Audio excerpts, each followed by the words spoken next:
Hello and welcome everyone. Today we are going to see the next practice sheet, the next exercise, and that is a freehand exercise. Today is we are working on P5, and this P5 practice sheet number 5 is going to be on rivets and riveted joints. Rivets and riveted joints. Now, as we have done some kind of a freehand work last time also during the third semester, that time we have learned two things while preparing freehand drawings. One is that you should be able to draw the figures without any instruments. That is called the freehand work, which we have learned. And the second thing is we have learned the topic which is given. So the information related to the topic, whatever technical things we are supposed to know about that topic, that also we normally learn when we are preparing freehand work. So today's freehand work is about rivets and riveted joints. So we'll draw the things by freehand and we'll also learn what is a rivet and what are the riveted joints. Now first see what is a rivet and what are the joints. Now if you know threaded fasteners, then this is something which is, you can say, similar to threaded fasteners. Now what is the threaded fasteners? Threaded fasteners are the things which are used for the purpose of connecting two parts. Like nut bolts, if you see, nut bolts are the parts which are used for connecting two items. Say for example, if I draw this one plate, okay, this is cross section I have drawn, and then I have drawn one more plate below this. Now these two plates I want to connect, tie to each other. So what do? We just drill one hole, common hole, and then we pass one bolt from here like this. So this bolt comes out from the other side. It has got threading like this. And then from this side we fix our nut here like this. So by clamping a nut from the other side, we are now clamping these two plates by making use of a nut bolt, which all of us already know. Now this is a method of fitting two plates using threaded fasteners. These nut bolts are called as threaded fasteners. Now similar to this, we can do the same thing. We can connect these two plates to each other. Instead of threaded fasteners like nut bolts, we can do it by rivets and riveted joints. So they will form riveted joints. So what are these rivets? That is what we are going to see. Now rivet is a part which is, you can say, it is something similar to bolt, but its working is different. I'll just draw one rivet which is already here, but for the purpose of explanation I'll draw it here separate. So I have drawn one rivet. Now rivet is a part which looks something like this. So as you see here, this is also a rivet. Now I have drawn one rivet. Now it is a part which has got a stem. Now there is no threading here. Normally for a bolt there is a threading and then there is a hexagonal head. Now here the head will be having different shapes. As you can see here, the head of the rivet will have different shapes. But then this is the remaining part of the rivet, which is the body of the rivet, and then it doesn't have any threading. So how this is used for the purpose of fitting, that is the thing which we are going to see.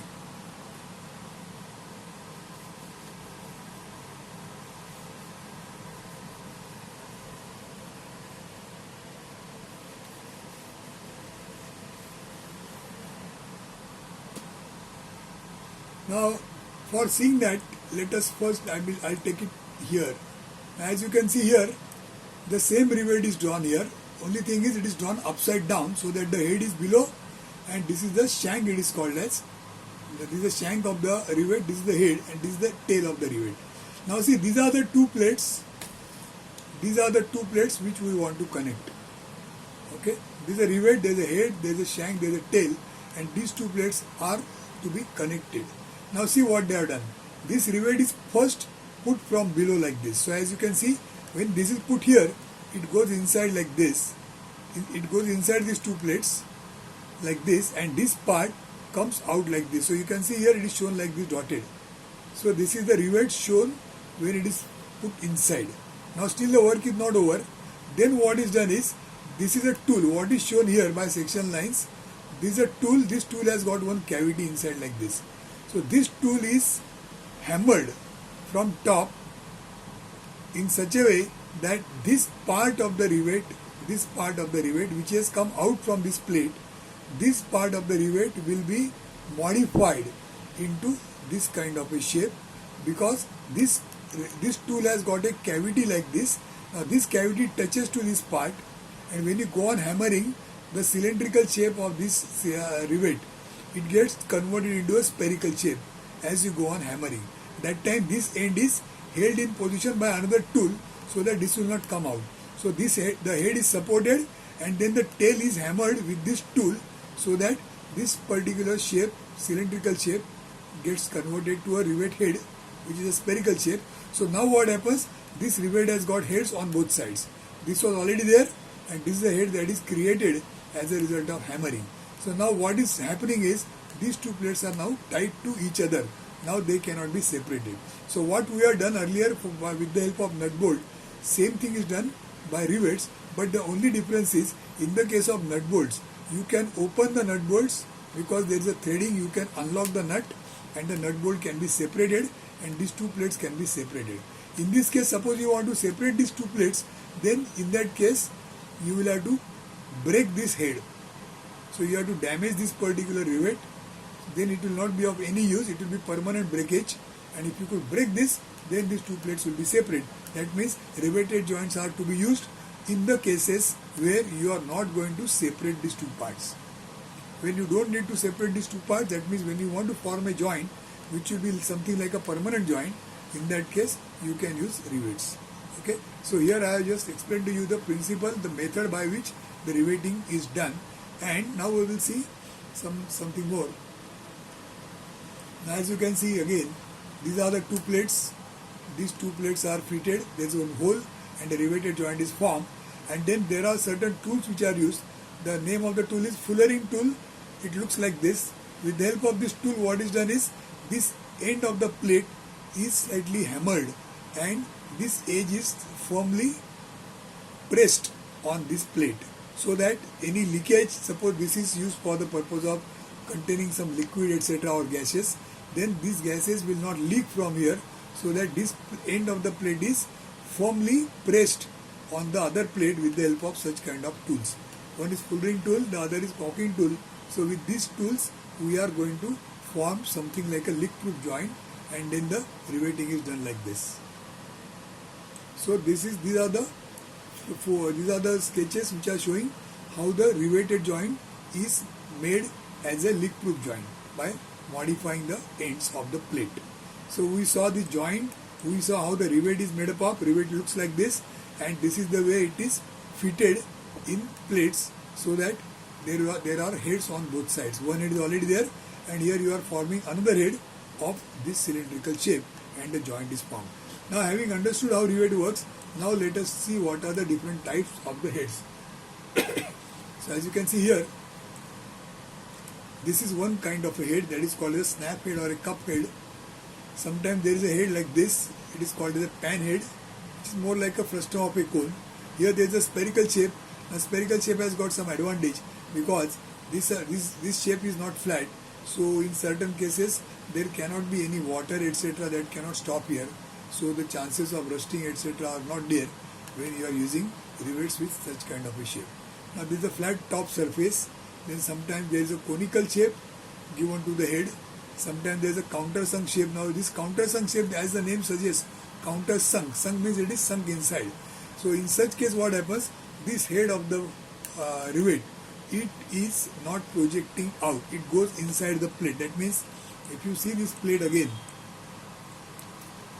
you can see this head is outside the plate. But suppose you don't want any projection here, then there is a cavity cut here. So in this place there is a cavity, and the head of that particular rivet, that head remains inside the plate. It doesn't come out, it ends here. So it remains like this inside. So that is called as a countersunk kind of a head. Then something Some more shapes are there. Rounded countersunk. This shape is given rounded as well as it is countersunk, and this is ellipsoidal shape like this. Okay. You will also notice here that there is certain proportion that is followed. That means if the diameter of the rivet here is D, then the diameter of this particular spherical head is 1.6 times whatever is D, and this thickness is 0.7 times the diameter D here. That means if this D is 10, then this is going to be 16 and this is going to be 7. That means as per the diameter here, the size of the rivet changes and the shape remains similar. Okay, the proportion remains the same. So like that, the dimensions of the rivet, they are shown in terms of D for all the figures which are what is shown. So when you draw the freehand, that time you have to show these dimensions and you have to remember these proportions. What is the proportion for pan-headed rivet? When this is D, how much is this, and so on. So that you can remember in the process while drawing. Now, having done this, let's see something more. You can see here, it is written thickness of the plate and diameter of the rivet. Thickness of the plate is shown here by letter T, and then the diameter of the rivet is shown by this letter D, which is shown here as D. So what it says, if you are fixing the two plates, so suppose for example, these are the two plates, one plate here and one plate here.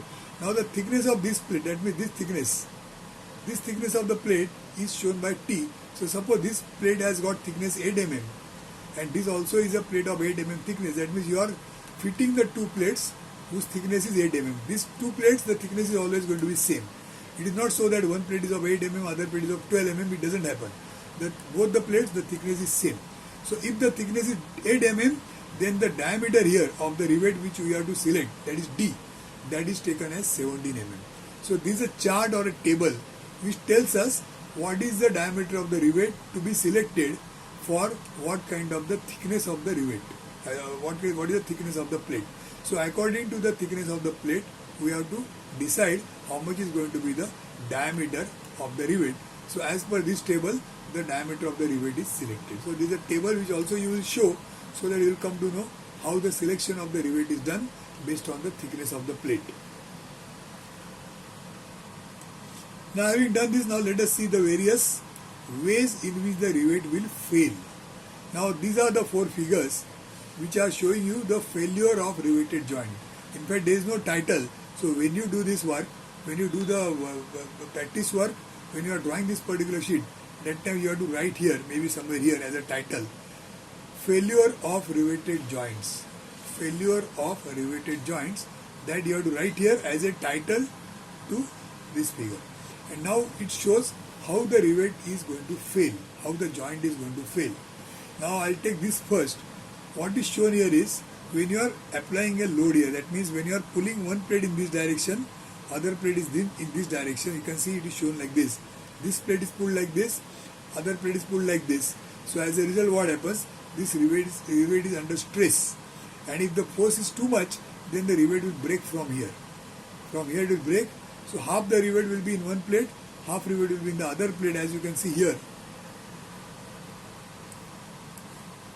So you can see the rivet is broken from here into two parts, and now the joint has failed. Now this joint is no more forming a joint, so these two plates will be now separate, and whatever is the liquid inside or whatever is the purpose, that purpose will not be served, the things will be leaking out from here.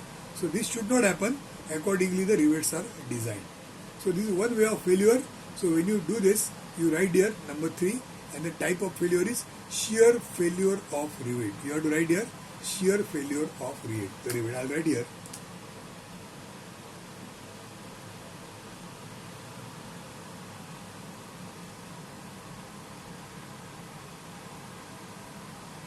Shear failure of rivet.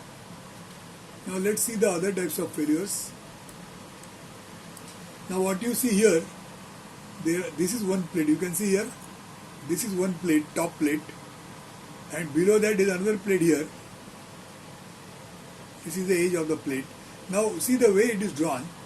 For the top plate, this edge is drawn proper as a straight line, and this is drawn as an incomplete line. You can see this line is rough. Rough means this can be any length. This is not finalized. It can be anything. Only this is the edge which is fixed as this edge, straight edge. Rest of the size can change. Similarly, for the lower plate, This particular edge is final edge, it is straight edge. You can see it is going behind, so it is dotted. Other sides are rough, that means they can change. This can be increased, this can be increased, this can be increased. So they are only showing the partial drawing, only part of the drawing, where the two ends of the two plates, they are overlapping each other like this.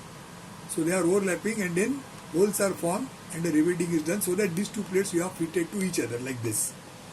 Now what happens is, if the design is not done properly, then there is a chance of failure.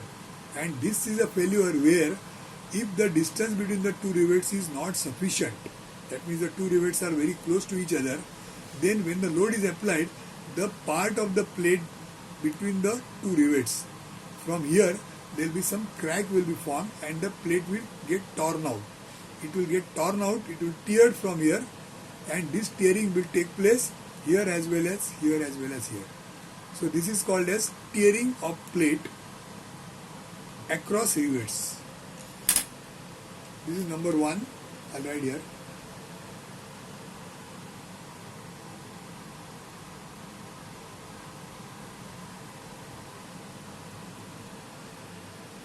So the type of failure is tearing across rivet. The tearing has taken place across the rivet. Now another type of failure here is shown. Again similar formation is there, but now the failure has taken place here. That means the plate is torn between the rivet and the edge. Between the part of the plate, if this length is not sufficient, kept, then when the load is applied, it will be tearing off from here. So this is again tearing across. Now this is a tearing which is across the edge. So tearing across edge.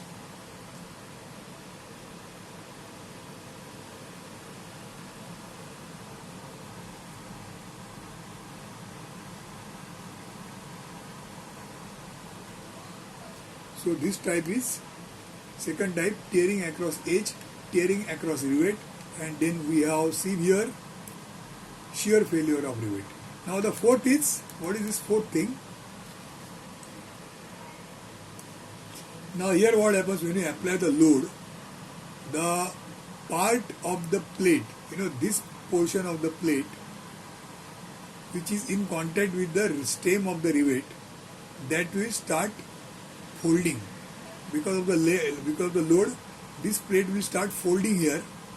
Okay, there will be some cramp, some kind of a folding will take place here and here. So deformation of the plate has taken place in this part when the load exceeds. Okay, so this is called as a bearing failure of rivet. So I'll write here.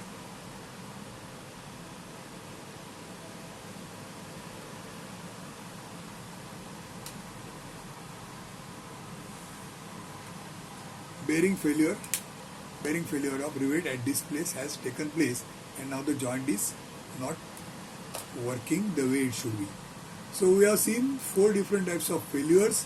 We have also seen the table. With the help of this table, the diameter of the rivet is selected based on the thickness of the plate. Before that, we have seen how the riveting is done, how the tool is used for converting the cylindrical shape into the shape of the head. Then we also saw how the joint is formed leak proof by using these fulling tools and the calling tools. And we also saw different types of riveted heads. So this much we have seen. There is something more.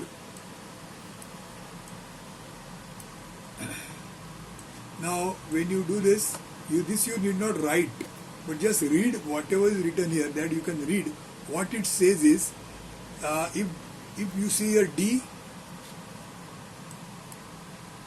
is equal to 6 times square root of T. That means the thickness of the plate, if you know, then the diameter of the rivet can be found out by this formula. 6 root T will be the diameter. That means the table which we have seen here, this table which we have seen, where the thickness is 8, so 6 root of 8, if you solve, then that will give you the diameter of the rivet. See, for example, 6 root of 9. Root of 9 is 3. So 3 into 6, 18. So the diameter of rivet is 18. So this is calculated, the dimensions are calculated by making use of this formula. D is equal to 6 square root of T. Similarly, the distance P is pitch distance, that is taken 3 times the diameter, and M is the margin distance, that is taken equal to diameter. It is written here, thickness of the plate is T, diameter of the rivet is D, P is the pitch is the distance between the two rivets, and M is the margin, that is the distance between the edge. So I will just show you here. It is already shown. This distance from this center to this center, this distance is called as P distance, pitch distance P. And the distance from the from this end of the rivet to the edge, from the end of the rivet to the edge, this distance is called as M. So this is M, this is P, and how this P and M is related, so that is shown here. P is equal to 3 times D and M is equal to D. D is equal to 6 root T. So what you do is, you just write this much part, only these 3 formulae and the meaning of these 3 terms, 4 terms, T, D, P and M. Only this much you write in your drawing sheet when you prepare the freehand work. Now let's take the next page. This is the next page, and this next page is showing different types of riveted joints. Now let's see it one by one. Now first see this figure. This figure let's see first. It is written here, single riveted lap joint. Now what are the types of joints that we will see?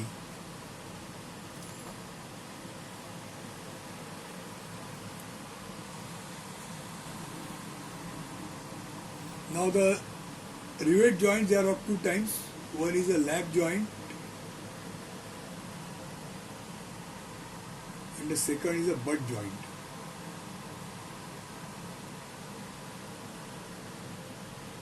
Lap joint and butt joint. Now what is a lap joint? Lap means overlap. So this is one plate and this another plate.